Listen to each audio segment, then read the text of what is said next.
Mr. Piyush Gupta, my very distinguished panelists here, Professor Suresh Shubhra, Mr. Mohanty, Mr. Roy, Mr. Rakesh Bharati Mittal, Mr. Sarkar, distinguished guests, ladies and gentlemen, I'm delighted to be here. The 10 nations of ASEAN actually have a combined population of more than 630 million. And it's a very, very robust economy, over 2.5 trillion. And if India and ASEAN were to be combined together, actually this will be the third largest economy in the world. ASEAN actually has had it's been a really stellar engine of growth. And if you look at the digital movement in ASEAN, the Southeast Asia is number 3 globally in numbers of mobile subscribers. It's number 4 as internet users. And my personal view is that the world is undergoing a complete reorientation. There are huge disruptions taking place. And there are huge disruptions taking place, but there are a couple of major challenges which the world must realize. First and foremost, I think there is a huge transformation taking place simply in terms of demographics. The population in India is getting younger and younger and will keep getting younger and younger till 2042, and the population across the Western Hemisphere will keep getting older and older. And that, to my mind, is the biggest social and economic transformation that is taking place across the world. And the young population is likely to drive the digital push through a lot of digital innovation. There will be growth in digital spending, and the economy will accelerate, and there will be digital adoption in the workplace. Whether we like it or not, this will take place. There are huge disruptions in terms of the connectivity and computing power. 85% of the production assets today are still unconnected. And therefore, connecting the unconnected in the Internet of Things will be the big challenge in the coming days. There will be a great role of analytics and intelligence. Machine learning is coming of age. And today, while data is said to be the new oil, 70% of the captured production data still goes unused. There will be huge human-machine interface. Wearables will lead to the digitizing of the workforce. And there will be a huge amount of wearables will improve operator productivity by almost 25 to 30%. And I think there will be this great movement of digital to physical transformation.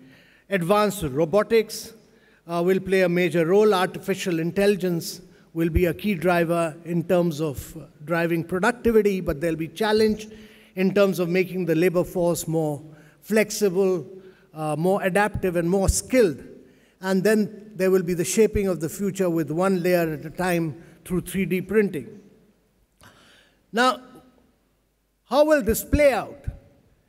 If you look at India, we've had, in the last 1 year, we've had 2 major structural reforms. The first was demonetization in India's economy, and the second was the one tax, one country rollout of the goods and services tax. These are very, very major structural economy in a country which is bigger than 24 countries of Europe. And I think the important thing about India is that there's this huge power of the billion cube, that is 1 billion biometric, 1 billion mobile. No country in the world has 1 billion biometric, no country in the world has 1 billion mobile, and no country in the world has 1 billion accounts. So the power of mobile today, and I think the biggest disruptor today in India is the mobile.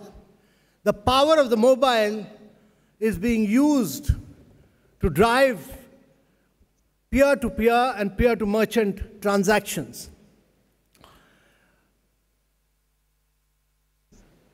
About 10 years back, I was working in the fisheries sector in Kerala, and I was trying to get accounts opened for traditional fishermen. It used to take me 8 to 9 months to go up to bank managers and open bank accounts, know your customers, etc. Last week, I walked into one of the lunches hosted by the Federal Bank chairman, and I opened my bank account using my biometric in 55-second flat. 55-second flat. And that is really the transformation taking place in such a big way. And what the big thing in India is that there's a unified payment interface. That is, all banks are connected at the back. And this government payment system, actually, which prior to demonetization was doing 100,000 transactions. A year later after demonetization, UPI has clocked 145 million transactions last month. So a huge amount of disruption has taken place in India's economy. Demonetization has really forced many of us to shift to mobile for transactions. All of us do transactions through mobile. And the GST, I think, will really push digitization in a very big way. We have the India Stack, which has had a really transformative impact on the provision of government services. If you look at a whole range of government services, India was one of the systems which had the maximum amount of leakage because a huge amount of government subsidies used to go through government machinery, massive leakages, and India was one of the most inefficient economies.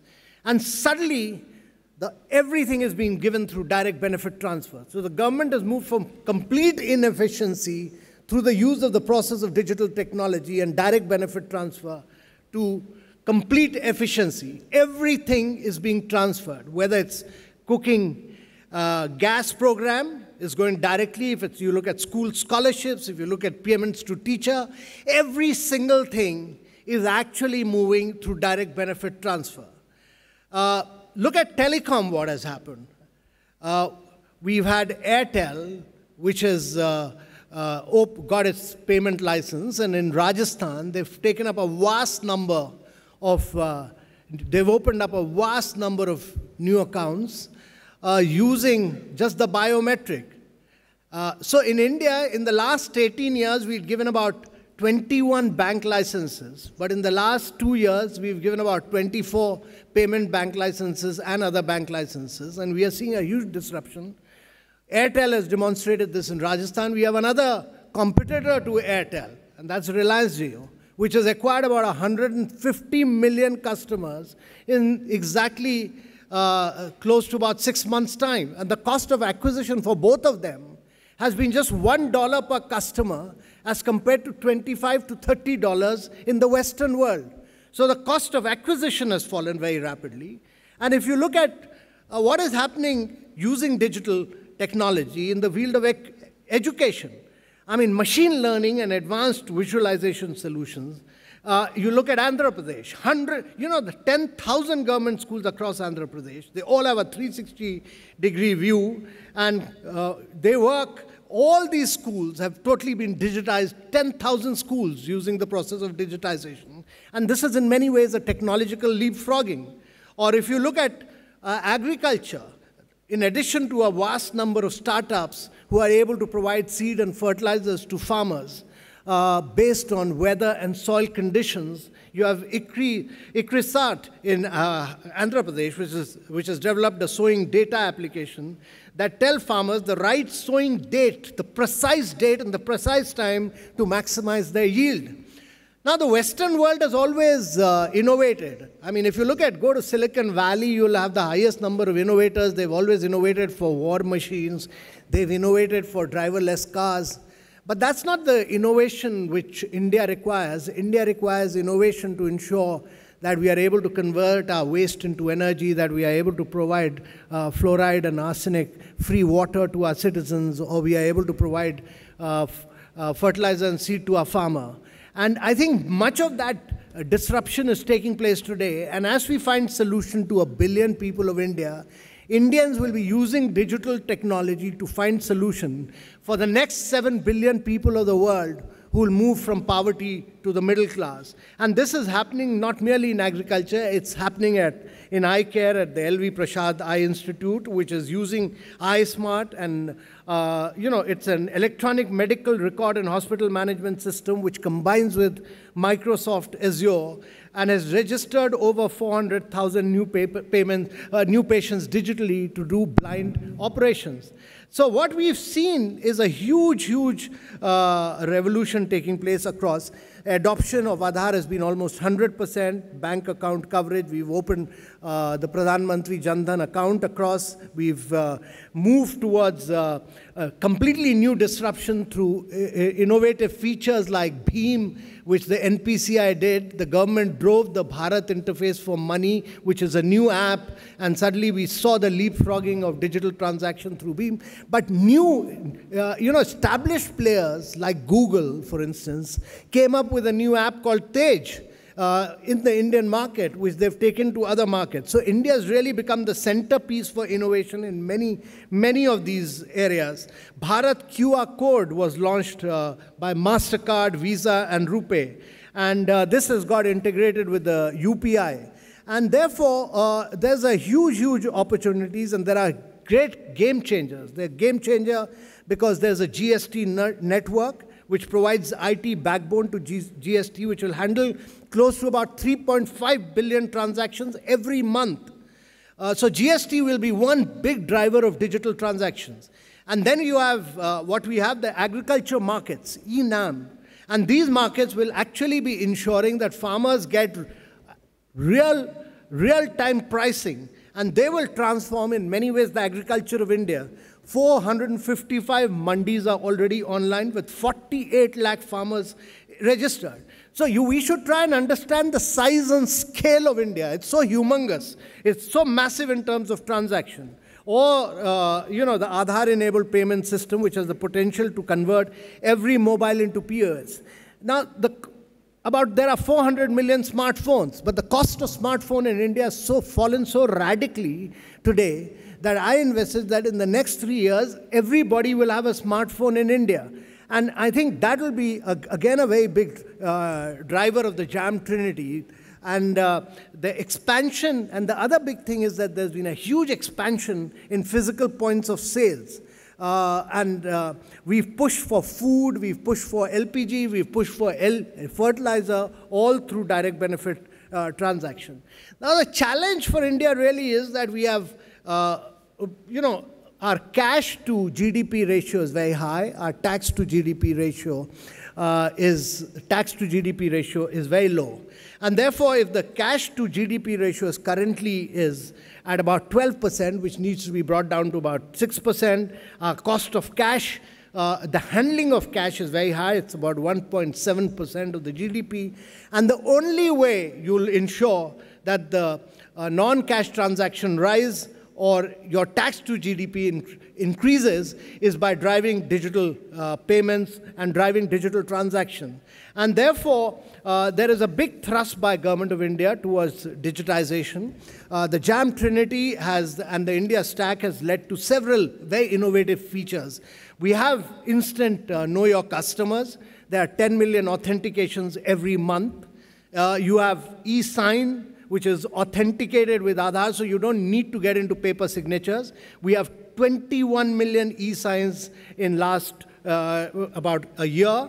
And then you have DigiLocker, which is paperless authentication of documents. So about 1.9 billion authenticated documents online every month. And then you have cashless transaction. And if you look at December figures, the latest figures, we've had 145 million transactions. So what we are seeing is a huge disruption across India in a vast number of areas. And I think there are close to about 900 startups in the financial technology sectors. They are disrupting India in the field of lending, in the field of payments, in the field of insurance, and in the field of training. So a huge amount of disruption I envisage that India will see. There's a challenge to change the consumer behavior. There's a challenge to provide the right incentive. The government has just ensured that everyone who does digital transaction, the merchant discount rate will be paid by the government up to rupees 2,000. There's a huge push towards adoption of technologies, not merely the unified payment interface, Aadhaar, e-sign, but also artificial intelligence and blockchain, which to my mind will support mass scaling of financial instruments. The challenge for India is to create a regulatory sandbox so that a sandboxing approach, which has been used in many other places like UK, Singapore, and Australia, will change, which will enable many regulatory innovations to take place, which will allow new innovative firms to operate in a live but controlled environment where some of the regulations could be relaxed. So a sandbox approach can change the role of financial regulators from restrictors to facilitators of innovation, because the innovators will always be ahead of time. They'll always be ahead of regulation. And it's necessary that government officials and regulators keep track of innovations, especially in the digital field, and keep pace with it. So we are in the midst of one of the biggest disruptions that is taking place.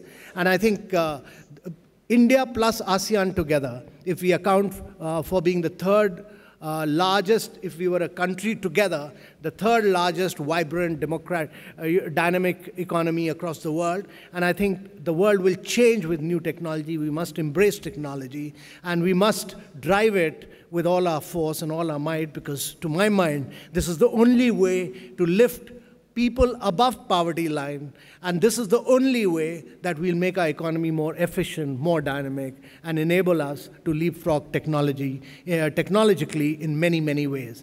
But India is in the midst of one of the biggest disruption of its time, and this disruption will enable us to drive growth, but drive growth with social equity using technology. Thank you very much, ladies and gentlemen.